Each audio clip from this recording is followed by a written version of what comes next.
Hello, everybody, and welcome to Secular Ultra Quran, your one-stop shop for everything secular, ultra, and Quran. And boy, do we have a show for you today. Today we are covering Surah 2, verses 243 through 286. Close enough. And we're finishing the second surah today. Yeah, longest surah. Yeah, how long is the next one? I didn't even check, but I know that it's not as long as this because this has been going for a while. You know, when I initially was thinking about this show, I was like, oh, this will maybe take us 2 episodes to do. I was very wrong. Surah 3 is 200 verses. Okay, well then. But it gets shorter. Over Yeah, they do get progressively shorter for the most part. Yeah. But I mean, it's like could be worse, I guess. The length, right? Right, yeah. Just about. It could be worse. Give or take. No. Anyway, today we're talking about charity. We're talking about a few things today. So you might notice the background. So that's supposed to be Nimrod, because there is a singular reference in here to Nimrod. Whoa. Yes. You know, there's all sorts of Nimrod literature out there. It's not just a generic insult. Right, yeah. It's actually a character, and he's something of a warlord? Yeah, he was a warlord, and then it says... Did he have a dog and a bow or something? Uh-oh. What's going on here? I refresh the page. No. Yeah, it looks like it's actually... We are actually frozen. Uh-oh. Okay, now we're not frozen. I don't know. OBS is fucking up now. So, it was OBS? Okay. It was OBS. Well, that's disappointing. For some reason, OBS fucked up. Last time it was YouTube fucking up. I guess how much... tell us if we're back, I guess, because it looks like we have... It says we have... Okay, never mind. It says receiving not enough... It's getting interrupted a lot. That's wrong. It's getting interrupted a lot. Huh. I don't know what the cause of that is. Neither do I. Okay, I guess we'll wait until the people tell us. I think it looks like we're okay, maybe. Yeah, it looks like you're okay here. Why don't you... Video is frozen. We're back. Okay. Yes. We are back. Good to know. So, everybody, we're reading the Quran. I've got the Quran it stopped project. Again. Oh, jeez. It's OBS. It just keeps saying not responding. Like, that's weird. Hold on. That hasn't happened before. Hold on. I'm going to move it over here. Oh, yeah, I see at the bottom. No, it said not responding all the time up there. It's doing that thing where the program itself isn't responding. And this is having issues. Okay. Look at that. Why? I have no idea. Dropping 60% of our frames. That's crazy. And we have... That's a fine connection. Why does that say that number is low? Because that's supposed to be about what it is. That's weird. I have no idea. Okay, that's very weird. I'm not sure what that is. YouTube is having issues with us. Maybe we needed to update OBS really badly. Oh shit! I mean, usually, I guess I haven't updated my OBS in a long time, and it still kind of works. So I haven't had this issue with it. Yeah, fair enough. So I don't know. Maybe I don't know if it's a YouTube or just OBS, but it does sound like it's kind of OBS, right? Because if it's actually going not responding, yeah, stop doing it for now. But I don't know why that happened. That's weird. Okay. Yeah. So technical difficulties, everybody. Yeah. Right. Maybe someone just doesn't want us to finish the Quran.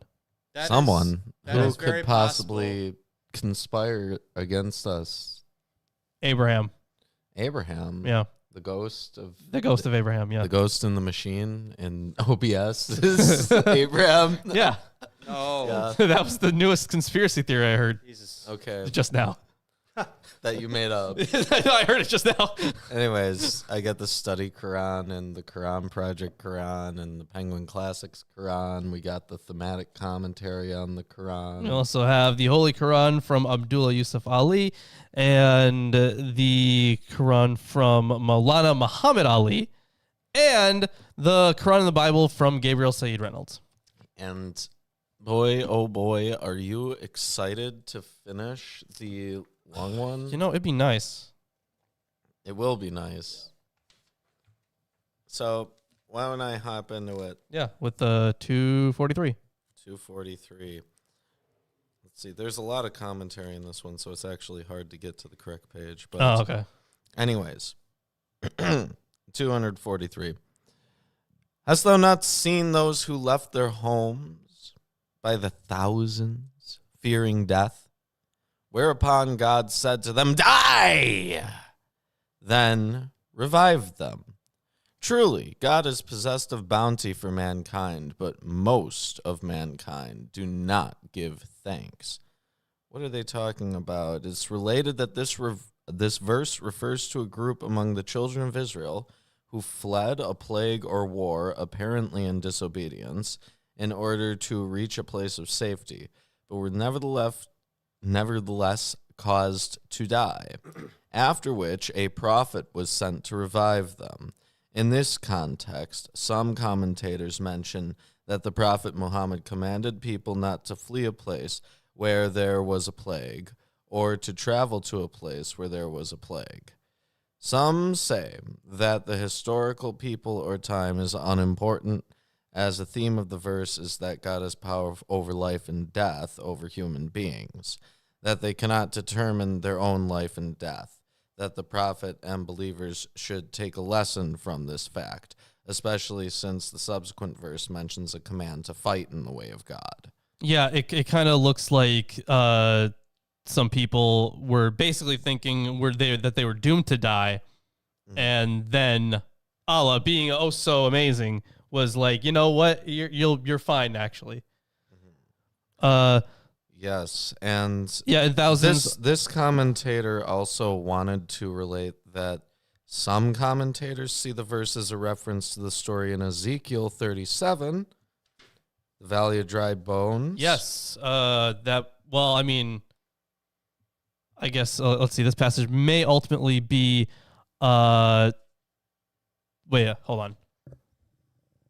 That was weird. Stream ended on my end, but it actually kept going. Okay, so, I mean, it looks like from our end that this is still the same stream. So I guess I don't know if it ended or not. I'm paying attention enough. Nothing's happened. Okay. Yes, it's just been rather odd today. It really and has. last We time. had 2 hiccups, and we're dropping 63% of our frames somehow. I have no explanation. But it also doesn't appear to be affecting our frame rate because I watched our last video. Oh, okay, that's good. So okay. this is probably wrong Interesting. because I'm watching both videos and they look the same. Okay. Yeah. Interesting. All right. So, anyways, from what you were saying before on Ezekiel and the Valley of Dry Bones, so may ultimately be connected to Ezekiel 37, which has God raise up a great immense army from bones. He does do the quotation here. Yeah, from bones. I know that the Quran regularly uses thousands or 1,000 with the general meaning of a great number. There is nothing in Ezekiel, however, on people leaving their homes. Yeah, which is weird, right? Because with Ezekiel, you have that obviously being metaphorical. Yes. About the restoration of Israel. Yeah. So it is really weird here that like I do not see. Well, the only similarity is the revival of the dead. Yeah, and even then it could be it says because they had a fear of death, right? Or my translations say fear of death or apprehensive of death. But it doesn't sound like they actually. No, it says, whereupon God said to them, die. Yeah. Then revive them. Yeah, then give them life and then revive. Yeah, I guess. Yeah, I suppose. But it's, I don't know. Aside from just that, I don't really see any big connection there to the Valley of Dry Bones. Yeah. And this commentator points out that that's the only similarity. However, this is an interesting note for that line, then he restored them to life. We now return to the subject of jihad, which just means struggle, which we left at verses 214 through 216. We are to be under no illusion about it. If we are not prepared to fight for our faith with our lives and all our resources, both our lives and our resources will be wiped out by our enemies. Man, this is supposed to be a commentary. Let's see. Yes, and in fact, the This next guy verse, does inject quite a few of his own not commentary thoughts in here. incredible. Like he's letting the intrusive thoughts win. But the next verse does go on to say, "So fight in the way of God, and know There you that go. God is hearing, knowing." Yeah, I think we've had that reference to him being hearing and Yes. knowing. Yeah. Who shall lend unto God a goodly loan, which he will multiply for him many times over? And God withholds and outstretches, and unto him you shall be returned. Yeah. So there are a few things here. This goodly gift, or yours says goodly loan. So commentating on this verse, I'm not sure what manuscript this is, but there's one that says it means according to. Oh, okay. I think they're citing someone here. The grammar. Okay, so AI, I guess AIS is the abbreviation. Oh, not a Is good one in AIs. this. Not in this era. Wonderful. What is the AI thing? I don't know. It's probably like their name, right? Like they're Yeah. probably their initials, but Yeah. yeah, not really working out for this period of time. The grammarian, who is he?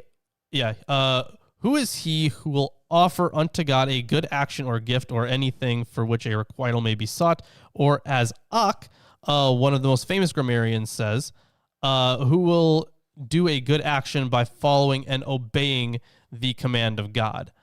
And he adds, the Arabs say, well, I'm just going to do the translation here, which signifies, thou hast done to me a good deed, which I am bound to requite.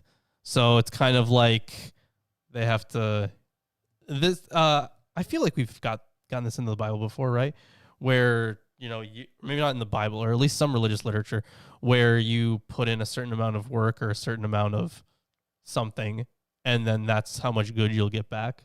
Mhm. I feel like we've covered something like that before. Something But like this is, I mean, it's a pretty basic, like, moral outline, I guess. I think we've covered everything so far before. Right, yeah, we've covered everything. Yeah. That's true.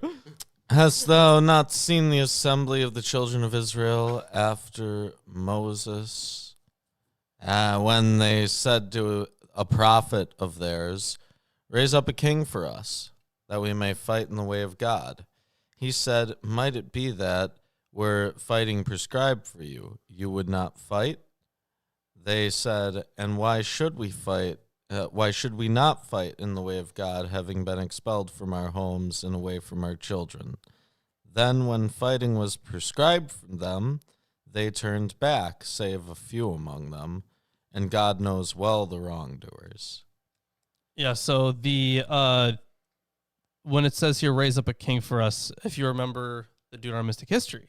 Yes, in 1 Samuel Right, yeah.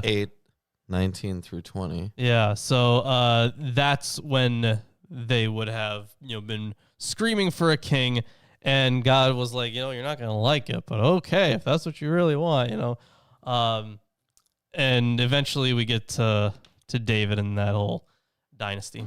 Mm-hmm. Yep. And their prophet said to them, truly, God has raised up Saul for you as king. They said, how shall he have sovereignty over us while we have more right to sovereignty than he? And he has not been given abundance of wealth. He said, truly, God has chosen him over you and has increased him amply in knowledge and body.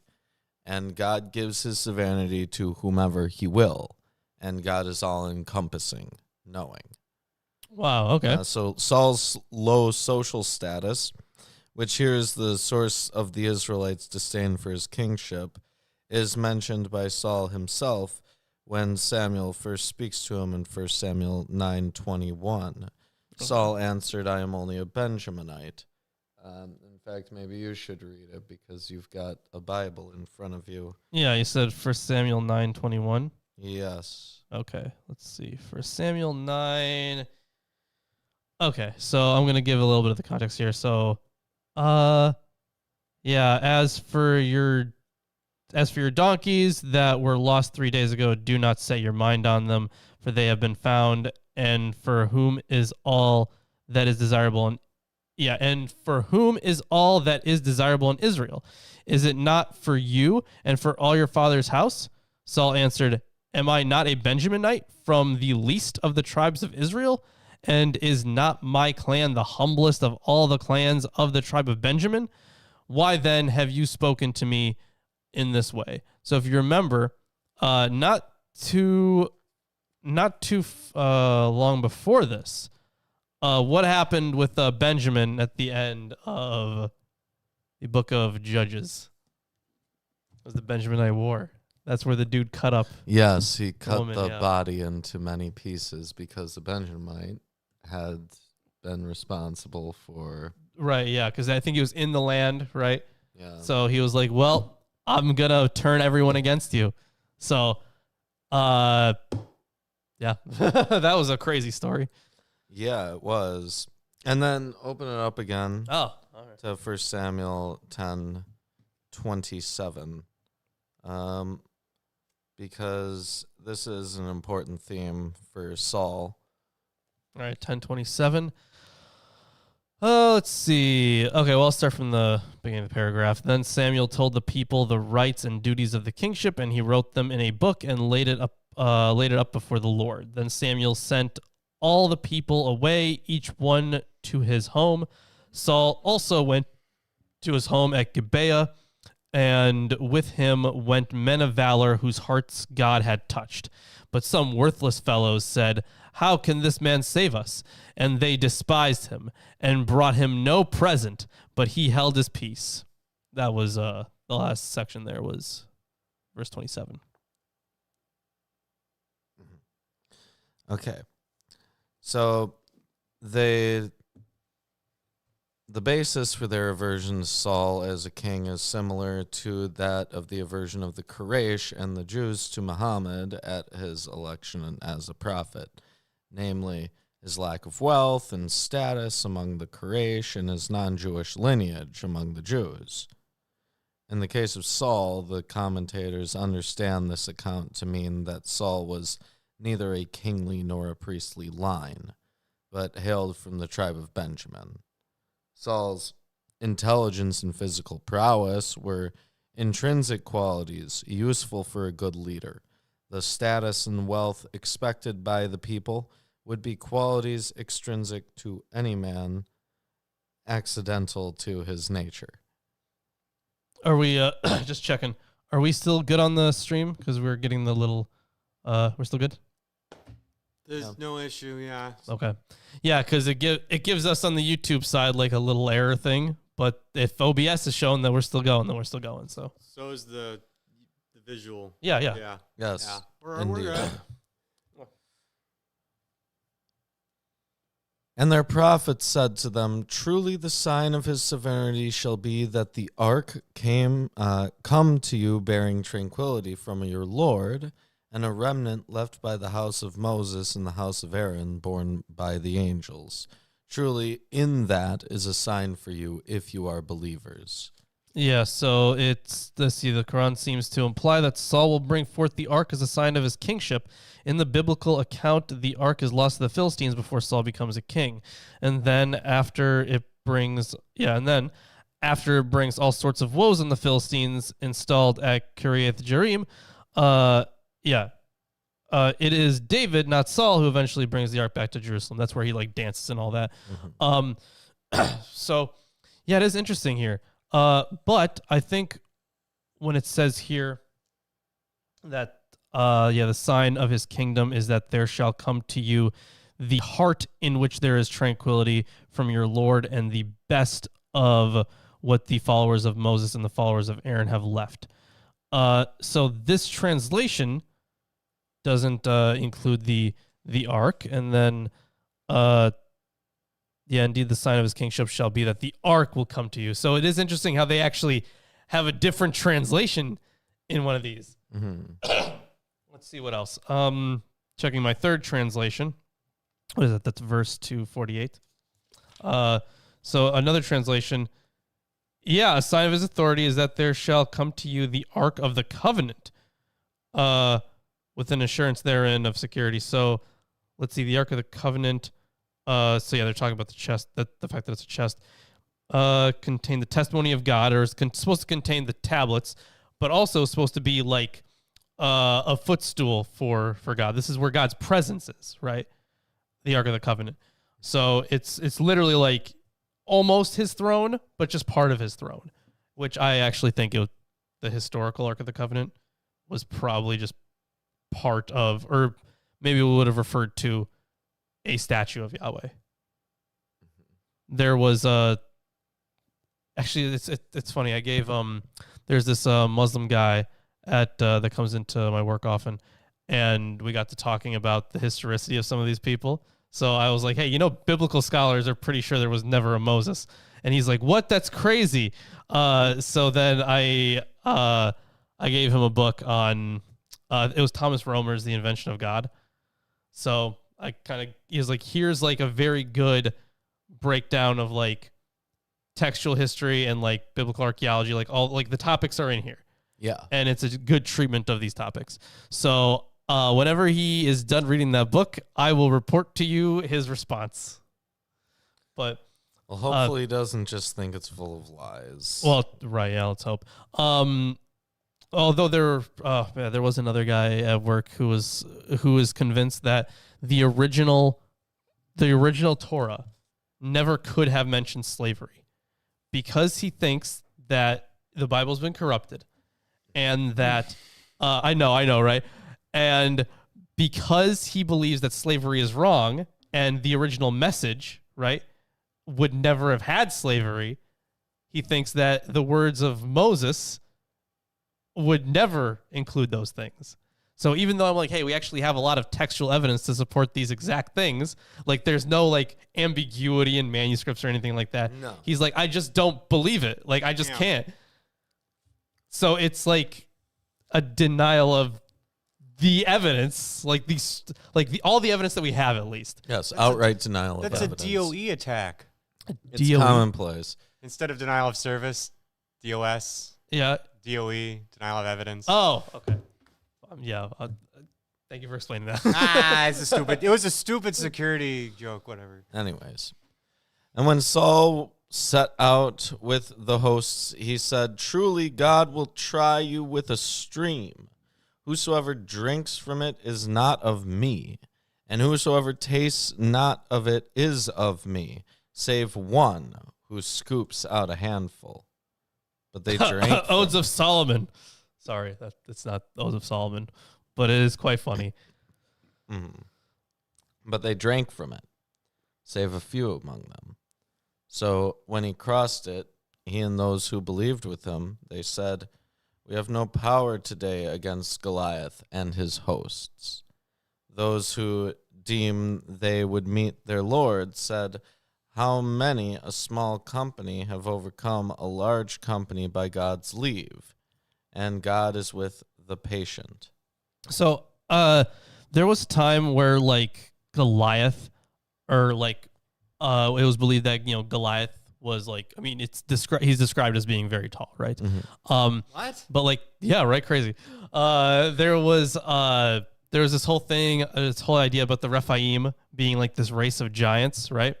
So when it says here that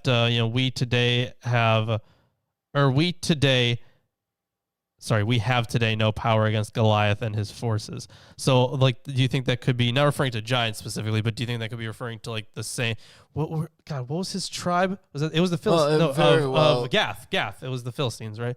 So in Gath. So are we talking about the like the actual people that would be living in that land at the time? Well, which was in Israel, but in No. Well, they're talking about. Okay, hold on. I'm getting myself all riled up here. Yeah. Whoever drinks from it, he is not of me, and whoever tastes it not, he is surely of me, except he who takes a handful with his hand. But they drank of it, save a few of them. So when he had crossed it, and that would be the river, he and those who believed with him, they said, "We have today no power against Goliath and his forces." Yeah, very strange verse there. Yeah. Some have drawn a parallel between this verse and the account of Gideon's crossing of the Jordan River in Judges 7:4-7. Sure. Though the similarities are typological and not historical.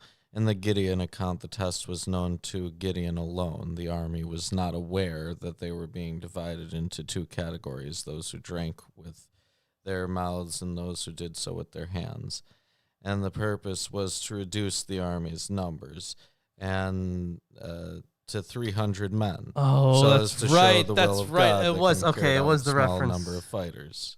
In the Quranic version, Saul openly tests the faith of his soldiers, who are commanded to take only a handful of water and no more. From a Quranic point of view, Saul's test of his army could be a reenactment of sacred history. Gideon lived here before Samuel and Saul, much as parting the waters is a recurring theme in the Old Testament, taking place at the hands of Moses, and then It's funny. I with Joshua. completely forgot about that part in was it Judges? Mm-hmm. Yeah, I completely forgot about that part where they even drink from the Jordan. Yeah. Anyways, let us continue on. And when they went forth up against Goliath and his hosts, they said, "Our Lord, pour patience upon us, make firm our steps, and help us against the disbelieving people." And they routed them by God's leave, and David slew Goliath, and God gave him serenity and wisdom, and taught him of what he wills. And were it not for God's repelling people, some by means of others, the earth would have been corrupted, but God is possessed of bounty for the worlds. Yeah, once again, this seems like these aren't direct quotations, right? So again, like Muhammad is recalling a story that he probably heard. Yes. And the thing is, we know that he heard the popular one, the one with Goliath. But if he actually read this stuff, he might have had an issue because, remember, it's not like Goliath or David isn't the only person that is set to kill Goliath. If you remember, there was the part in Chronicles, there was a part in 2 Samuel that said it was El-Hanan who killed Goliath. And then there was a part in Chronicles that said El-Hanan actually killed Goliath's brother. So we have a few different accounts of who actually killed Goliath. Now, the reality is that El-Hanan was probably if this is historical at all. Yeah, I was going to say if there was a Goliath. Right. If any of this is real, the person who probably killed Goliath was El-Hanan, because why would you, if you had this character El-Hanan, who's basically a fucking nobody, why would you just randomly say, "Oh yeah, he actually killed Goliath"? Like when you have this entire backlog of look at David's encounter with Goliath. Instead, it's probably more likely that the author of all the David stuff was like, "Hey, you know what? That guy over there, he killed Goliath. But like, what if we just said that it was David?" Like nobody would notice that because who the fuck gives a shit about El-Hanan? Who the fuck is El-Hanan? Like they don't care. So it is more likely that El-Hanan was the one who actually would have killed Goliath. The story of the slaying of Goliath, or maybe not in this form, but just slaying him at all, would have been initially El-Hanan's. That's a weird random guy. Yeah, it is a weird random not guy. David. But the Quran says that it's David. Right. And as the original uncorrupted version of the course, story, Of course, yeah. you know that it's actually David. Yeah, totally. And not I know. I know. Damn, Chris. Could have fucking told us. These are God's signs which we recite unto thee in truth, and thou truly art among the messengers. Those are the messengers.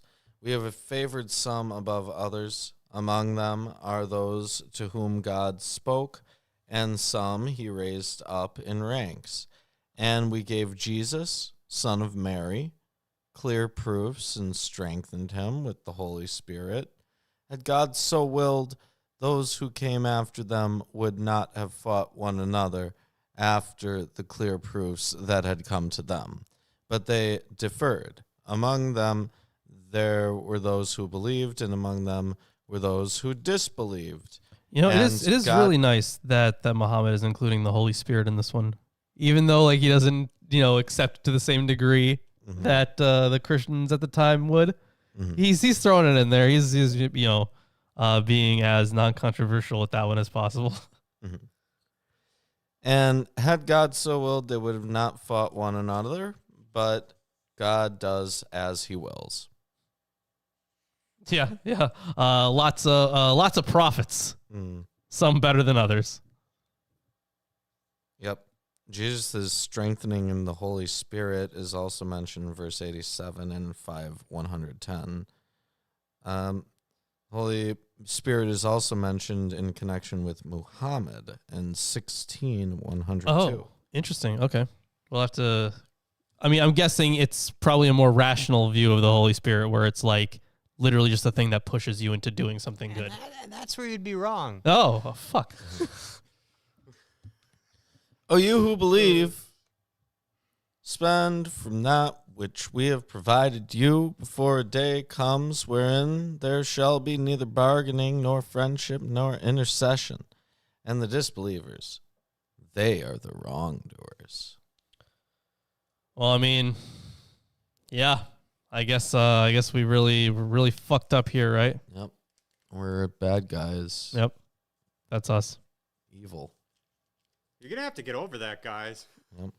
That's a good point. I really should just get over it. Shit, it's come up so many times. That is true, yeah. God, there is no God but he, the living, the self-sustaining. Neither slumber overtakes him nor sleep. Unto him belongs whatsoever is in the heavens and whatsoever is on the earth. Who is there who may intercede with him? It sounds like a save song. by his leave. I swear this He is knows a song. that which is before them and that which is behind them, and they encompass, knowing nothing of his knowledge, save what he wills. His pedestal embraces the heavens and the earth. Protecting them tires him not, and he is the exalted, the magnificent. This is actually funny. Okay, so as Bell notes, the Quran uses turns of phrase common in the Psalms here. Yeah, no shit. In the expression, neither drowsiness befalls him nor sleep, the Quran follows Psalm 121:4, using two Arabic terms cognate to two Hebrew terms in this verse. You see he neither sleep. Okay, so looks like there is the two Arabic terms are sina and naum. I don't know. Navam. I don't know how to pronounce that. So you see he either sleeps. Sorry, he neither sleeps. Lo yanum nor slumbers. Lo yishan. The guardian of Israel. Psalm 121:4. Behold, Behold! he who sleeps, Israel, shall neither sleep nor slumber. Okay. He who keeps Israel Oh, shall neither oh. sleep nor slumber. No, that's way better. Yeah, Yeah. I was lost before. I had no idea what was happening. Hey, Yes, that changes was everything. much better. But behold, indeed. Yeah, I'm currently just checking to see if there is, if any of my translations actually have behold. I feel like they should, but it does not appear that they do. Unfortunate. It is really sad when there's no behold. It is. It is sad indeed. Right, so with this just sounds like it was taken from a psalm. No. He heard some things that he liked from psalms, and then was like, "Praise be." Mhm. There is no coercion in religion. Oh, I've heard that a whole bunch of times. Haha. There, yeah, Haha. right. Yeah. So the idea of this, that Muslims cite this one all the time. They're like, listen, you can't force someone to believe something. Which, yes, that is true. And That then is they say, accurate. but you're lying to yourself. Yeah, a lot of the time they're gonna, especially Christians are always like, not. I mean, some of them are like this, but there have definitely been those Christians that are like, well, you know, God exists. He wrote it in your heart. Have you heard that one? Yes, I've Yes. heard Yeah, it, and it's but dumbfounding. Fucking stupid. Yeah. So the so this one is at least the way that Muslims use it is always like you can't force someone to believe something, which is accurate. You cannot force someone to believe something. They have to go to it on their own. You and the thing is, No, I was just telling us about connection. Oh, okay. I was gonna say there's a circle, blah blah blah. It's a spinning circle. It's fine. It's gone. Okay. I'm not arguing with you. Okay. I'm saying to that. But historically, there has been a lot of. Yeah, sure. They've tried to. Mm-hmm. Now, whether or not it's successful is a different story. Mm-hmm. Correct. But it's factually false. There is coercion in religion. I mean, as in they tried to coerce people. Yes. Yeah. By God, now. But in your mind, though. Sound judgment has become clear from error. So whosoever disavows false deities and believes in God has grasped the most unfailing handhold, which never breaks, and God is hearing, knowing. Interesting. So, whoever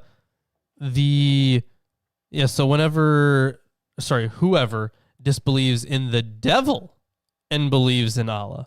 So yours just said more generically, like False gods. Yeah, false gods. And in this other version, yeah. So it says here, disbelieves in Tagut. Yeah, Tagut is derived from Taga, meaning he was inordinate or exorbitant, and is variously explained as meaning the exorbitant in pride or corruptness or disbelief of the people of the scriptures, or any head or leader of error, or he who turns from the good or the idols, or whatever is worshipped to the exclusion of God or the devil. It says here, false objects of worship such as idols, heavenly bodies, spirits, human beings, etc. Yeah, so it's not just the devil as in like Iblis, right? It's the devil, as in like any kind of thing that could turn you away. Mm-hmm. Yeah. Interesting that they described that, but then they translated it as devil. Very strange. Why did he do that? Maybe it's just easier to remember. I guess, yeah, you're right. It is technically easier to remember. But they believe in both, though. Yeah. They believe in both the devil and God. God is the protector of those who believe. He brings them out of the darkness into the light. As for those who disbelieve, their protectors are the idols, bringing them out of the light into the darkness. They are the inhabitants of the fire, abiding therein. I also feel like we've seen that in the Bible. Pretty dark. Well, yeah, but the whole leading them into the light. And leading them away from the light of the evil ones. I feel like we've seen that before. Oh my gosh, light and darkness demos. Oh my god. I know, right? It's so unique. And burning. We've heard it a million alive. times. Yeah. So. Oh, maybe we heard it in like a Gnostic work or something, because they like to talk about light, right? Of nope. course. Turns out they've never talked about light. Yep, never. Hast thou not considered him who disputed with Abraham about his Lord because God had given him sovereignty? When Abraham said, "My Lord gives life and causes death," he said, "I give life and cause death." What? No. Abraham said, "Truly God brings the sun from the east. Bring it then from the west." Wow, this is like a Teletubbies moment for me. It's like, then the Teletubbies went down the hill, and it's like, we're going down the hill. This is funny, but they... Thus was he who disbelieved confounded, and God guides not wrongdoing people. So here's the deal. So Tafsir al-Jalalain, I've definitely mispronounced that, rightly identifies, quote, him who argued with Abraham about his Lord as Nimrod. Well, not in the Bible, right? In the Bible, it doesn't happen. This is based on folkloric material. It's Yes, not where they named in the Bible, not in any hadith. It's ambiguous at best. Yeah. So, the thing is, there are like, I did look into this because it was interesting. I was curious as to why the hell they're talking about Nimrod. So the idea is that like there's some Talmudic references and some stories about Nimrod getting into it with Abraham, but they have no interaction in the Old Testament. So Nimrod would have been, it says that he was a hunter, right? Then he went on to build some great cities, especially in like Babylon. And the way that it's talked about, it just kind of seems like a parody of like, you know, the rulers of those actual cities, the people who actually built them. Like they were just lowly hunters all along. Like they use the same language and everything. But That's anyways, a good name for a band. Nimrod? No, lowly hunters all along. Oh. Yeah, I could see that. Yeah. Yeah. Mhm. But either way, so while in the Bible, Nimrod appears only as a mighty hunter, in later Jewish and Christian tradition, he becomes a mighty king who organized the building of the Tower of Babel. That's right. They linked him to the Tower of Babel. Yes. This verse appears to be related to a tradition in Genesis Rabbah, which has Abraham as a child argue with King Nimrod over proper worship on Abraham's conflict with his father and his father's people over idolatry. Different part of the commentary. So it looks like this is from Genesis Rabbah. Abraham's father Terah seized him and delivered him to Nimrod. Let us worship the fire. He, Nimrod, proposed. Let us rather worship water, which extinguishes the fire, replied he. Then let us worship water. Oh my God. Let us rather worship the clouds, which bear the water. And there's another guy saying, then let us worship the clouds. Then another guy says, let us rather worship the winds, which disperse the clouds. This is the comedy. This is bad. Then another guy says, then let us worship the wind. This time with a question mark. Then the other guy, let us rather worship human beings who withstand the wind. Then the other guy says, you are just bandying words, he exclaimed. We will worship naught but the fire. Okay. So Pretty Dark Souls. I don't understand how that was. Yeah, I guess because he went to Just Nimrod. like, this is getting ridiculous. He went to Nimrod and argued with him about what they should worship. Because I guess the idea is that Nimrod was propping himself up as a god. Mhm. But that entire thing was insane. Right. And you wanted to read the Talmud? Yeah. Mm-hmm. That was great. That was great. That was wild. Should read the whole thing. You loved it. If I had to read that for 100 times. hundreds of pages, Yeah. I'd be very upset. Well, guess what? We're reading this for hundreds of pages. At least it's not just, maybe we should worship the fire. Maybe we should worship the water Maybe that we puts should worship fire the out. clouds that holds the water. Maybe we should Let's worship stop. the wind We're that blows stopping. clouds around. Stop worshiping. You know, Chris, I think you just want to worship something. No. Yeah, he wants to worship something. Right. No, I'm fucking good. You guys. love worship. Mhm. That's like your favorite thing. Or think of the like of him who passed by a town as it lay fallen upon its roofs. He said, how shall God give life to this after death? So God caused him to die for 100 years, then raised him up. He said, how long hast thou tarried? He said, I tarried a day or part of a day. He said, nay, thou hast tarried 100 years. Look then at thy food and drink, they have not spoiled, and look at thy donkey. And this was done that we may make thee a sign for mankind. And look at the bones, how we set them up, then clothe them with flesh. Wow, yeah, lots of jumping around there. Jump around. Like, it's just a weird I haven't heard that in so fantasy. long. I was figuring that would really get you. Sorry, what were you saying, Ruben? I was not expecting that Yeah. reference. When it became clear to him, he said, I know that God has power over all things. But yeah, it's just like this weird fantasy of someone's like, well, prove to me that there's a God. And then God's like, okay, I'll kill you for 100 years and then bring you back after 100 years. And all of the things that are on you won't spoil. And like, that's proof enough for you. Huh? Wait, hold on. This is he said, when will Allah or like him who passed by a town and it had fallen in upon its roofs. He said, when will Allah give it life after death? So Allah caused him to die for 1,000. Okay, I see. Okay, so this is, I think we've already seen this in the Quran, this idea of resurrection. Yeah, we've seen it multiple times. Yeah. So he's like a god of life and death here.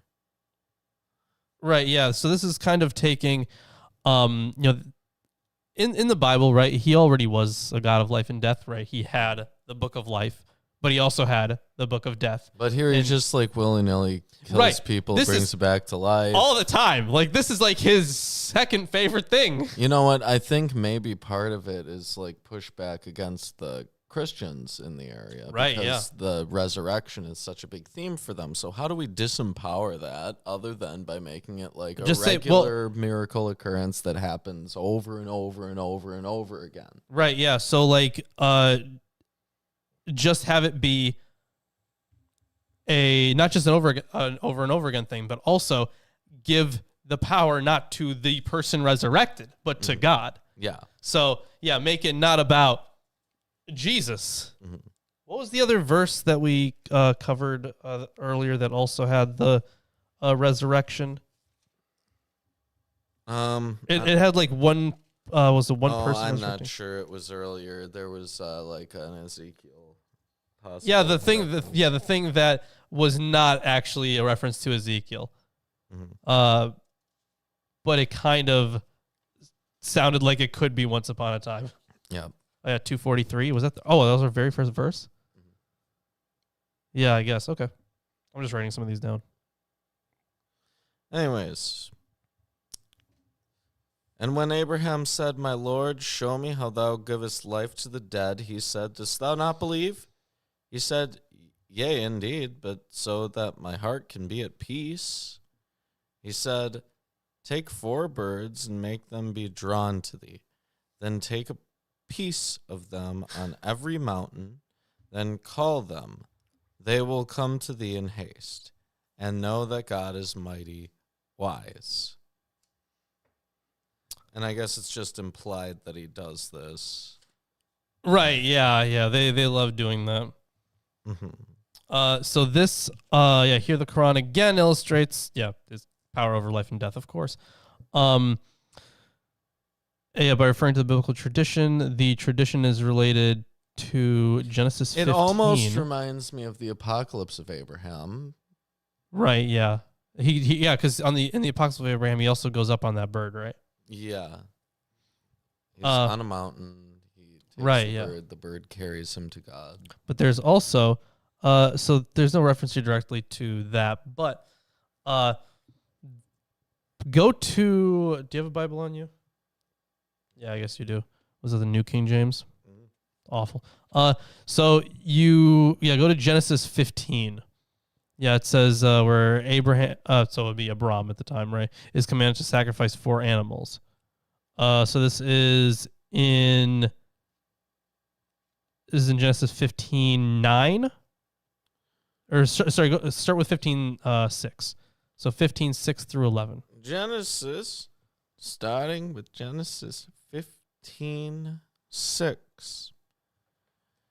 And he believed in the Lord, and he accounted it to him for his righteousness. Then he said to him, "I am the Lord who brought you out of Ur of the Chaldeans, to give you this land to inherit it."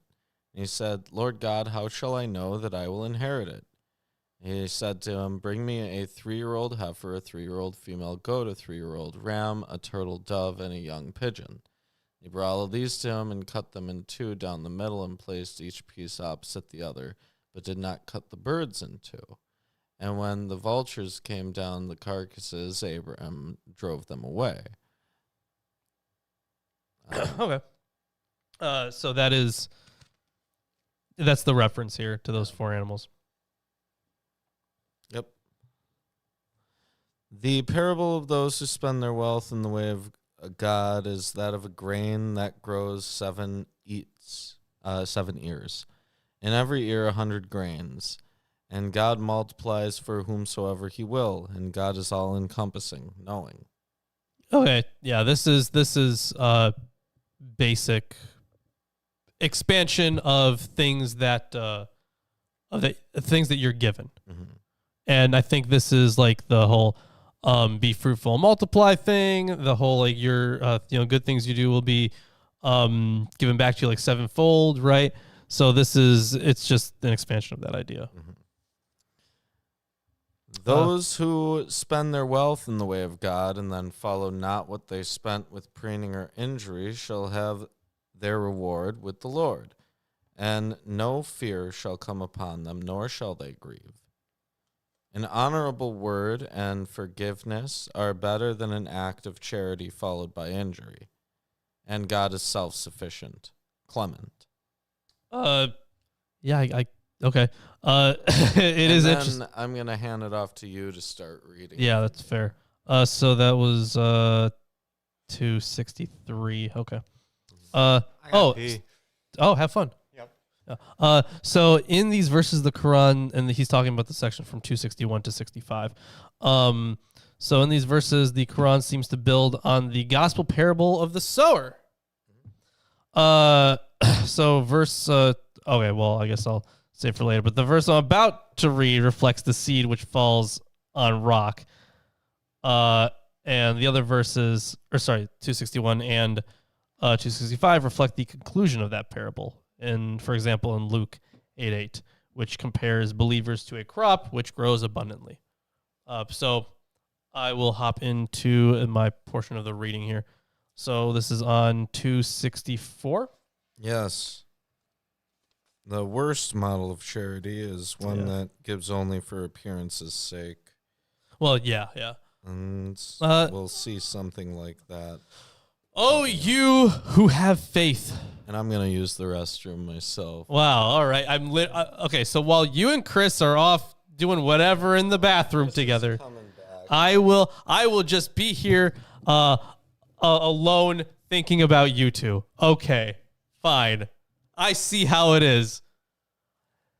So anyways, I'm going to tell you guys about the Quran. Oh, you who have faith.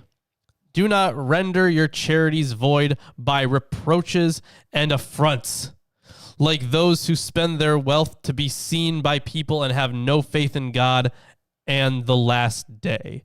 So the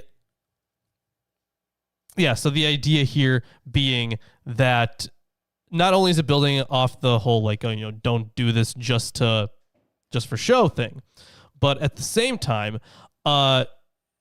you don't. This is kind of building on the idea of the fool, right? Because we had the idea of the fool before. So in Psalm 14:1, I'm sure you all know it. The fool has said in his heart there is no God. Aaron and I did a video on his channel where I talk about how that actually means, how that's actually talking about the wicked, not about atheists. So they actually go with this fool imagery quite often. Not just the fool imagery, but everything that's bad about the wicked or the fools or people who are supposed to be stupid or they're just doing it wrong, right? They're on the wrong path. All that stuff is also exemplified here in that, like those who spend their wealth to be seen by people, which was something that the fool would do. They're only doing it for their own self-interest. They're not really interested in it. They don't really care. They have no faith in God in the last day. So they're not really worried about the end times. They're, ye of little faith kind of thing. So this is exactly the same type of person that the Quran has spoken so often about already. See, I don't have any faith, but based on what limited information I could have for what makes the most sense, there's a heat death or something coming eventually, and I'm not looking forward to it any more than anyone else, I don't think. I mean, if you are around for the heat death of the universe. Yeah, that's my goal. Yeah. It'd be very slow, so I doubt it'd look cool, but it's going to be really boring. It is going to be boring, actually. Remember how that quote of it won't end with whatever, it'll bang, it'll end with a whisper? Yeah, with a whimper or something, or with a... Whisper? Something like that, yeah. Whimper, maybe? Yeah, whimper, probably. Yeah. I don't know. But I know what you mean, yeah. Whisper. It'll just be, whisper. It'll be very boring, unless there was a whisper. Yes, one whisper will make it to the end. Okay, thank God for that. First, they'll have to be real, but we got a lot of time. Right, exactly. Okay. We got a lot of nerds that are getting into engineering. Right on. Yeah. So on to the next verse here, 264. Well, no, actually, still in 264. Their parable is that of a rock covered with soil. A downpour strikes it, leaving it bare. They have no power over anything they have earned, and God does not guide the faithless lot. Okay, I guess. Just, shit talk them a little bit, I guess. Good times. Right. Just making sure I don't miss anything. The concluding words of the parable show that the efforts of the disbelievers to deal a death blow. Wait, what the hell? Am I looking at the right thing? Yeah, 264. Yeah.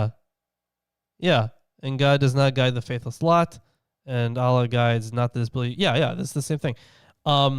So the concluding words of the parable show that the efforts of the disbelievers to deal a death blow to Islam are meant here. Oh, really? I don't think. I mean, I guess sure they can be included, but from the stuff before, it doesn't actually. It's not actually. Well, I guess maybe Muhammad interpreted it poorly. That is completely possible, but. Yeah, I guess if we're just talking about disbelievers of Islam, then that's another thing, which I guess they do think that's the biggest issue. They were spending their money to retard the advancement of Islam, but their efforts, they are told, would be fruitless. And then he gives some of the verses for comparison. So... All right, I'm going to continue on. The parable of those who spend their wealth seeking God's pleasure and who spend their wealth seeking God's pleasure and to confirm themselves in their faith is that of a garden on a hillside. The downpour strikes it, whereupon it brings forth its fruits twofold. And if it is not a downpour that strikes it, then a shower. And God watches what you do. Listen, I swear. Something about these translations just do not sit right with me. What verse are we on? So I just finished verse 265. Yeah. So it just ends. Watching you shower. Right. Yeah. That's. Well, yeah. They're talking about rain, right? But like, right. So whether it's like if it's a crazy amount of rain, then everything you do that's already good will come back even better. But let's see, hold on, where it says here. If there's heavy rain, so it brings forth its fruit twofold, but if heavy rain falls not on it, light rain suffices. And okay, so like, even if it's light rain, it will also work. Even like a little bit of your actions. Just a little bit. Yeah. Continuing on here. Would any of you like to have a garden of palm trees and vines with streams running in it, with all kinds of fruit for him therein, and old age were to strike him while he had weakly offspring, whereupon a fiery hurricane were to hit it, where it lies burnt? Jesus, dude, Muhammad, calm the fuck down. Thus does God clarify his signs for you so that you may reflect.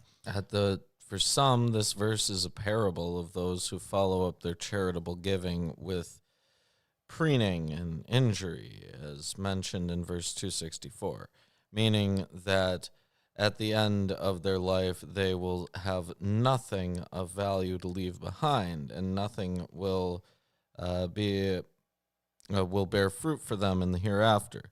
Their charity is like the fruits of the garden, and their insults and boastings are like the fiery whirlwind that devours it. And they have no progeny who could protect or support them. According to another interpretation attributed to Ibn Abbas, this verse refers to those who do good works but afterwards turn to evil works, thereby wiping away the value of their earlier past actions. Yeah, they come out neutral or just bad? Looks like it's just bad, right? Because a fiery hurricane, that's pretty bad. I don't know. If there's a fiery hurricane and no one's around to see it, is it really there? Is it a big deal? I guess not.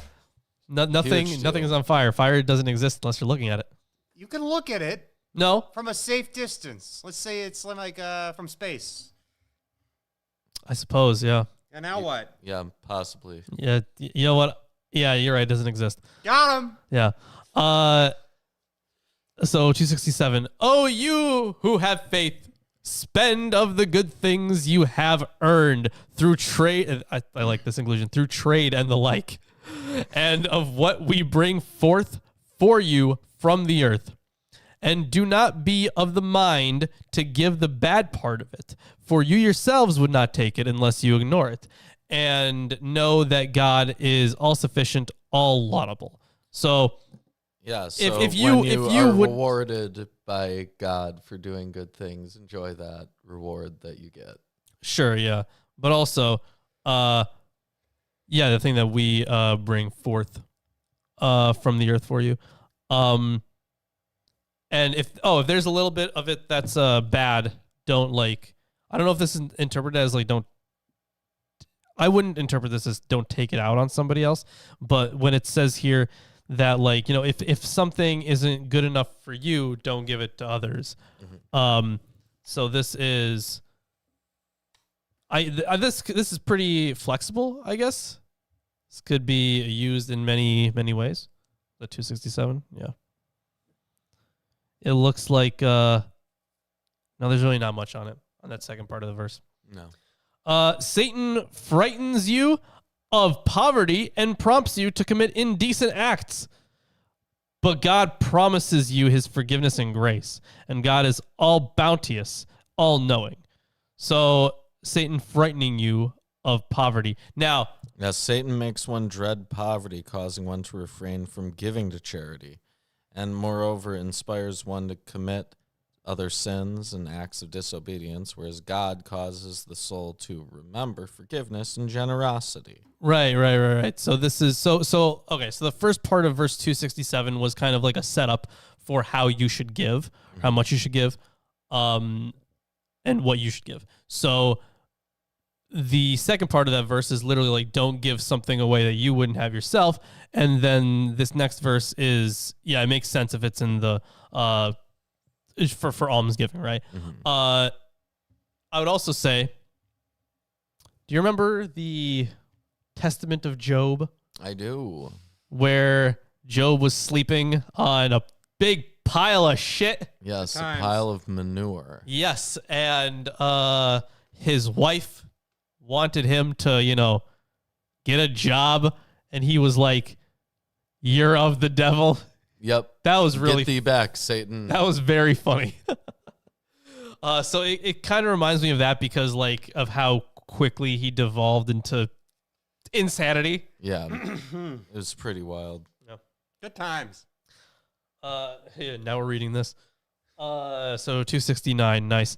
He grants wisdom to whomever he wishes, and he who is given wisdom is certainly given in abundant good, and none takes admonition except those who possess intellect.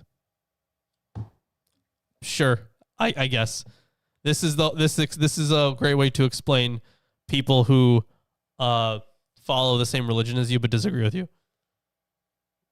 I understand. Wow, look at that. It worked. God indeed knows whatever charity you may give or vows that you may vow, and the wrongdoers have no helpers. If you disclose your charities, that is well, but if you hide them and give them to the poor, that is better for you, and it will atone for some of your misdeeds, and God is well aware of what you do. No clout seeking. No clout seeking. That's good. I like that one. Yeah, that's true. And I think Jesus even was very similar to that, right? He was all like, pray at home. Yeah. Don't be praying outside for the show. Yes. Even though this is almsgiving, but it's the same principle of it being more important if you're doing it without looking for praise. It's continually a theme that God's aware of what you do. Right. Yeah. All the time. Yeah. It's very funny that we now have a different connotation of showering. We have a different word for that now. So when they're speaking of rain, and then they say God is watching you, it's very funny to us now. Oh, After you shower, God's watching. Actually, during your shower, God's watching you. all of them. Yes. How do you guys feel about that? but being washed by God You in the can see shower. through clothing. You're naked to him. Well, he would. Listen, I am actually wearing clothing made of clouds, which means, well, I don't know if he can. Emperor brand. He can't hear through it, but maybe he can see through it still. Maybe. Anyways, He sees. Testament of, or Maybe it's like was it Testament of Abraham? response to the Testament of Abraham, right? Oh, right, yeah. He's saying actually God can see. Right, yeah. Actually. 272. It is not up to you to guide them. Rather, it is God who guides whomever he wishes. Whatever wealth you spend, it is for your own benefit, as you do not spend but to seek God's pleasure. And whatever wealth you spend will be repaid to you in full, and you will not be wronged. So it's not like you're just losing money when you give charity. You're gaining God's pleasure. Right. Yeah. His favor. The charities are for the poor who are straitened in the way of God, not capable of moving about in the land for trade. The unaware suppose them to be well off because of their reserve. You recognize them by their mark. They do not ask the people. Holy shit! What the fuck? Importunately. Yeah, importunately. I don't think I've seen that word. Importunately? Importunately. Is it? That's weird as hell. I like it. And whatever wealth you may spend, God indeed knows it. Persistently. That makes sense. Okay. Yeah, again, God knows it. Those who give their wealth by night and day, secretly and openly, they shall have their reward near their Lord, and they will have no fear, nor will they grieve. You know, when it comes to their mark, what they'll know them by, it described, these people seem kind of, what does it say here? Yeah, they do not ask people, unfortunately. So they don't, they're very humble about it. So that's how you can really tell. Is it humble brag or is it real humble? Well, I mean, yeah, because the thing is, like, you kind of notice this now, how like a lot of the most giving people are people with the least amount of stuff. This rings true, especially because of the amazing Kung Fu Panda. The more you take, the less you have. Wow. That was Oogway. Wise words from that old tortoise. Uruguay. Yeah. That guy got banned. Oogway? Anyways. The YouTuber Master Uguay, yeah. Oh, okay. I don't think I've ever Was a seen anything YouTuber from named Master Uruguay. I don't know, I guess. Was he a turtle? No, he was just a guy.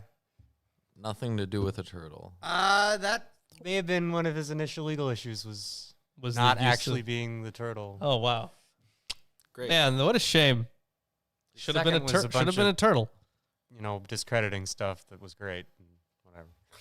But yeah, this idea of recognizing them by their mark. Do you have what are the other translations for that? So that's 273. 273. Yeah, like I want to know if there are any other, if that means something a little less concrete. Know them by their mark.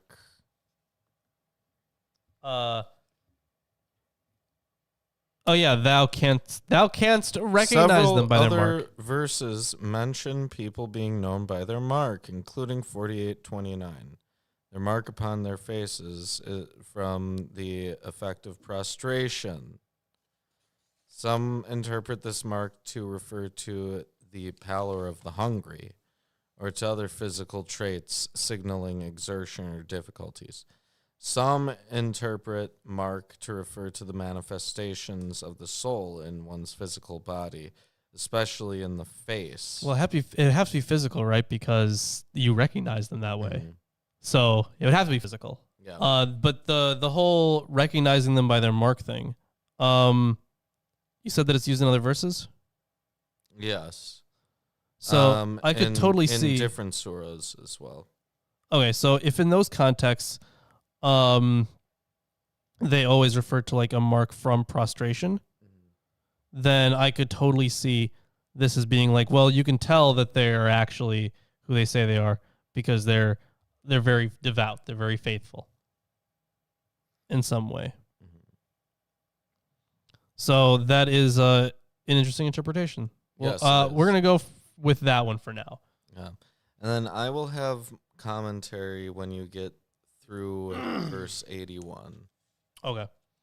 Well, 281. Sure. Those who exact usury. Oh, so we're on a different topic now.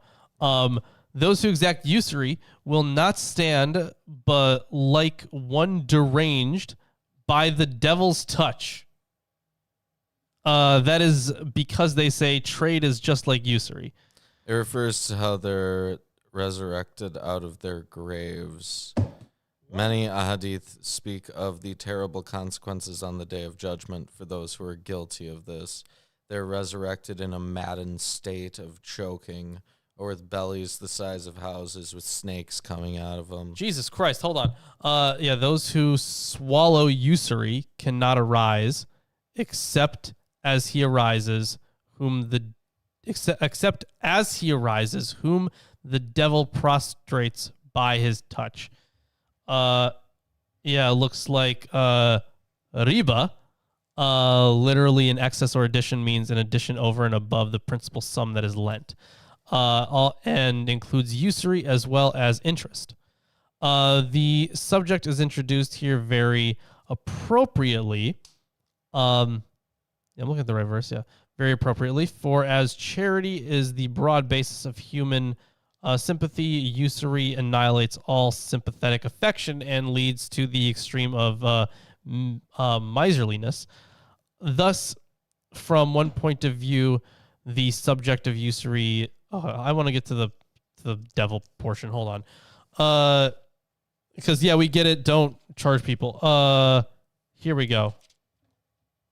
Hence, those who devour usury are compared with those who prostrated by the touch of the devil, which in this case stands for mammon. Oh, that's right. I think mammon popped up somewhere before, right?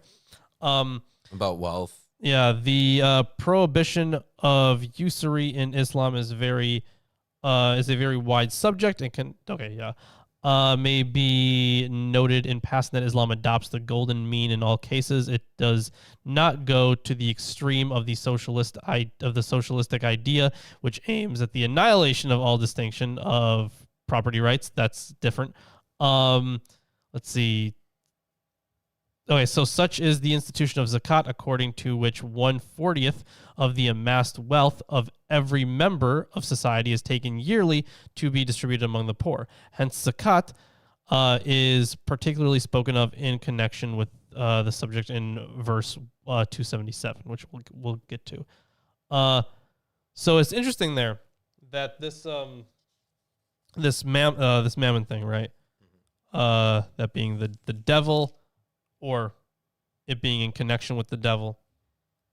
And yeah, what were you saying about the resurrection? Because I would love to see some resurrection talk in here. I'm actually looking for some resurrection talk. That's the interesting part. Why didn't they say more? Right. Yeah, that was what, that was just 275. Man, okay. I guess we'll leave that one hanging for now. I guess we have to. Yeah. While God has allowed trade and forbidden usury, whoever relinquishes usury on receiving advice from his Lord shall keep the gains of what is past, and his matter will rest with God. As for those who resume, they shall be the inmates of the fire, and they will remain in it forever. Okay, so here's some more people that are going to hell. People who know that they shouldn't be doing that, but they do. Right. Be doing that. Shouldn't be doing that. But also, the gains that you've made from usury before, those are up to debate if you decide to stop. Yeah, you can hold on to those. It's like if you you guys ever played, actually, Nope. I know that you have played it, but I know that you would not have seen this because it's so stupid. You wouldn't like this. So in Cookie Clicker, there is an option, like once you unlock the banking, yeah, they have a fucking bank in it. Once you unlock the banking, you have the option to take out a loan. And the thing is, it gives you like a 50% boost in production for 2 hours, but then afterwards you get a 75% reduction in your cookie production. So if it's like ascending, where you basically restart the game before that loan is over. So you just you just reap the benefits and leave. Oh yeah. And then you never have to like pay it back. That makes sense. Yeah. I've never heard of it. Right, yeah. But it's kind of like that. I don't know why that's the first. I'm sure that there are more reasonable examples, and for some reason I went with fucking Cookie Clicker. But that's what popped into my fucking I head. don't know. There's stuff that's like Wonderful. at the end of your turn, you take X damage, but if you do stuff before then, Oh, right. or like you'd lose the game at the end of your turn, but you win before then, so True. it doesn't matter. Yeah. Why don't you continue reading? Okay, we'll do. Let's see. So we're just 276. God brings usury to naught, but makes charities flourish. God does not like any sinful ingrate. Yep, me neither. Indeed, those who have faith do righteous deeds, maintain the prayer, and give the zakat. They shall have their reward near their Lord, and they will have no fear, nor will they grieve. So just 278. O you who have faith, be wary of God, and abandon all claims to what remains of usury, should you be faithful. And if you do not, then be informed of a war from God and his apostle, singular apostle. And if you repent, then you will have your principle, neither harming others nor suffering harm. So the second half of this verse 279, can also be translated, if you repent, you shall messenger. have the principle of your wealth, neither wronging nor being wronged. The debtor was still liable for the original loan or the principle of your wealth, but this verse canceled any additional fee or interest that had accrued on the loan as a result of deferring its past its original term. In this way, creditors would not forfeit their wealth, and debtors would not be responsible for the increases to the original loan amount. Yeah, so if there is like a loan or something, you basically forgive it. Or you don't like extra charge for it, right? And if you don't follow that, it's actually, it's described in terms of a war with Allah and, well, Muhammad, essentially. Mm-hmm. Yeah, Muhammad, or Allah and his messenger. Yes. Let's see. If the debtor is in straits, let there be a respite until the time of ease. And if you remit the debt as charity, it will be better for you should you know. Okay, so you have the option of just turning it into charity. Yeah, okay. Easy way out there. It's funny that they're just straight up telling you how to like get around that, but so many times in like the Bible, people have had to figure out how to get around it. Oh, yeah, but you can just be like, well, it's charity. There you go. Right, yeah, and you're totally allowed to do that. And beware of a day in which you will be brought back to God. Then every soul shall be recompensed fully for what it has earned, and they will not be wronged. Now this sounds like eschaton type stuff. This is last days type stuff. Yeah. When they all come back to him. It's all coming back to me. Sorry, what? It's all coming back to me. It is. Every single soul. No, the eschatology. Every single soul is coming back to you. Stop. It hurts. I see them right now. It's a lot of pain. But yeah, this is everything that they've talked about. I mean, they've talked about this multiple times in the Quran. They talked about this all the time in the Old Testament about the end times, and then everyone living Sorry. in this new world. that'll be recreated Yeah. and controlled by God. So this is the same thing. So in Islamic tradition, loans were ideally charitable in nature, owing to the time factor in giving and taking money. And that's how I gave loans. If people are like, I need like $10. I'll be like, back in middle school or something. I'm like, okay, pay me back. That's it. No interest. I don't, And since other Yeah, I transactions... think the amount of interest I've accumulated on a $10 loan I got from a friend once is probably insane. Oh, wow. Oh, yeah. Did you keep it since middle school? Is it still going? I haven't given him back any money. I mean, it was $10. You should What forgive is it with that. inflation and whatnot? No. I mean, he gave me. What's the interest? You got to choose the interest rate. He lent me Uh-huh. $10. You never no. paid him back. I didn't. You owe him so much money. I owe him so much money. You should forgive it. That'd be nice, yeah. You should just give him $100,000. Wow. Then he'd be like, Lawrence, you still owe 12. You should take out a bunch of books and never return them. And then I have a cheat code like in Clicker. And you should get a new identity. Right, Fake your okay. death Okay, of course. for that. You know what? Yeah, that's a great idea. I will fake my death. For that. Yeah. A totally reasonable thing to do. Yeah. Okay, you're welcome. Now that's how you get all your books. Anyways. Got to get a lot of them first, okay? Really accumulate those library loans. or True. whatever. That's a good point. So 282? Yeah. Oh, you who have faith. Huh. When you contract a loan for a specified term, write it down. Let a writer write with honesty between you, and let not the writer refuse to write as God has taught him. That's right, when it was very rare to read and write in this world. So let him write, and let the one who incurs the debt dictate. And let him be wary of God, his Lord, and not diminish anything from it. It's interesting that they also are telling you not just like, have it written down on a contract, but specifically, Who writes it? right, yeah, who dictates it. But if the debtor be feeble-minded, oh, there it is, okay, or weak or incapable of dictating himself, then let his guardian dictate with honesty and take as witness 2 witnesses from your men. Gosh, And- and don't have a guardian that'll take advantage of you either. Add that part. Right, Gotta yeah, have yeah. that. And take as witness 2 witnesses from your men. And if there are not 2 men, then a man and 2 women. Oh, that's so crazy. Wow. That is so crazy. I think we Yeah. understand their value system. Wow. Okay. Okay. Spelling it out. How That they was see it. out of nowhere. I yeah. was not expecting Yeah, that. yeah. No, I'm a little no. blindsided. Holy shit. Okay. And then, and it's, just misogyny. Right. Yeah, just, from those whom you approve as witnesses, so that if one of the 2 defaults, the other will remind her. Defaults. Oh, God. What is there another translation for that?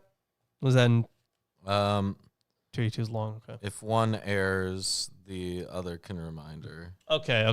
That's better than this translation. Mhm. All right. So there's no rules about individual women entering into these contracts, but since the woman of the time, as a general rule, would have been inexperienced with the particulars of potentially complex financial arrangements, accepting 2 women in the place of 1 man would have been practical, since the purpose of such testimony was to ensure proper observance of the particulars of the loan or sale. Okay. Considering the social conditions of the time, for women to participate in this way at all would have been itself a major change, and to require 2 of them in such transactions can be understood as providing a measure of protection for them against bullying or manipulation, rather than as an indictment of their testimony. I don't know. It could be that as well. From those who approve as witnesses. So that if one of the 2 defaults, the other will remind her. The witnesses must not refuse when they are called, and do not consider it wearisome to write it down, whether it be a big or small sum, as a loan lent until its term. That is more just with God and more upright in respect to testimony, and the likeliest way to avoid doubt, unless it is an on-the-spot deal you transact between yourselves, in which case there is no sin upon you not to write it. So, yeah, I guess if it's not a big deal, it's fine. Right. Yeah. But where in the verse were you? Because it's a long. It is a long verse, nearing the end now. Nearing the end of the verse now. How are we towards the end of the surah? It shows the Yeah, end, both, yeah. both, Yeah? but closer to the end of the verse. Ooh, okay. Take witnesses when you make a deal, and let no harm be done to the writer or witness. And if, well, I guess, yeah, that protects them. And if you did that, it would be sinful of you. They're just a hostage otherwise. Be wary of God, and God will teach you. And God has knowledge of all things. Yeah, so this is the single longest verse in the Quran. It's said God. to have been revealed in connection with the agricultural forward sales, but it's generally applicable to all Any big agreements, sales. including loans, where payment and delivery do not take place simultaneously. In a forward sale, as practiced in Medina at the time of the Prophet, one could receive a payment for agricultural goods to be delivered 1, 2, 3 years in the future. Of these transactions, the Prophet said, "Whosoever contracts a forward sale, let it be for a set amount, a set weight, a set time." This represents an exception to the general rule that one is prohibited from selling what one does not possess. Because the agricultural seller legitimately requires funds to buy seeds and care for crops before they're harvested. And the income expenditure cycle is on a yearly, not daily or even monthly basis. Yeah, I really wish we had more explanation of this on the spot thing. Because, like, if you, like, that sounds like it'd be a smaller deal, right? Like, if you and I just, like, made, like, a bet. Oh, you can't do that. Oh, that's right. If you wanted to, like, sell me something, like, something very small, like, it would be less important to have a contract. But if it's, like, big, sure, I understand the need for a contract. Well, but we then it wanna says make- big or small. Yeah, because we want to make sure that you don't get ripped off. Right, but then there's the whole, like, and the likeliest way to avoid doubt, unless it is an on-the-spot deal you transact between yourselves. So there are on-the-spot deals, which I'm wondering what that would include. Have you seen the show Deal or No Deal? You know what? Maybe that's it. It's just like that. It's like, give me your phone. That's not a deal. That's theft. I'll give you, what do you want for it? See, that sounds like it would be included under, like, the whole, we need, like, a witness for this transaction kind of thing. I'm right here. It's like $5 Yeah. Fuck. here. Right, exactly. I totally get that, which is why for That's small an sums, 25. I'll on-the-spot give you deal. 25. like, I know what you mean. Like, you just it's not like super planned ahead, right? I get here, that. Here, 25. But no, not selling it. But 30. that's a real amount of money we're talking about. Hold up. Yep. Oh wow, So it wow! is. Is that $30 Get 'em. Wow, amazing. Okay, I'm gonna have to dance for that. I'll give you a 25, Oh yeah. Okay. but it's Okay. my money, not Chris's Right, money. yeah. This is fresh. These are Fresh. These are crisp bills. You just got them from the grocery store. They're at the ATM fresh. Okay. Well, to me, it's not super clear when exactly you should or shouldn't do it. Right now, Lawrence. Okay. Continuing on though. Continue. If you are on a journey and cannot find a writer, then a retained pledge shall suffice. So just like a spoken one. And if one of you entrusts an asset to another, let him who is trusted deliver his trust, and let him be wary of God, his Lord, and do not conceal your testimony. Anyone who conceals it, his heart will indeed be sinful, and God knows well what you do. So if it's like, it depends on you being honest Right, to yeah. have this maintained. Okay. To God belongs whatever is in the heavens and the earth, We've seen this before. Right, yeah.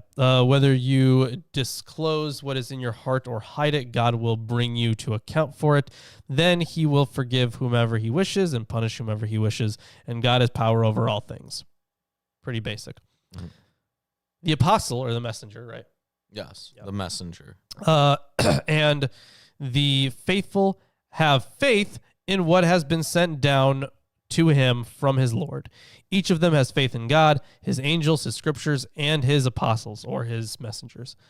They declare, we make no distinction between any of his messengers. And they say, we hear and obey. Our Lord, forgive us, and toward you is the return. Yeah, pretty basic. They've had these affirmations of these other prophets before. Yeah. God, so for the last verse now. Yeah. Should be pretty happy about this one, Chris. I've got What? commentary on it. I've been having fun today. Oh, good. I'm glad. Mm-hmm.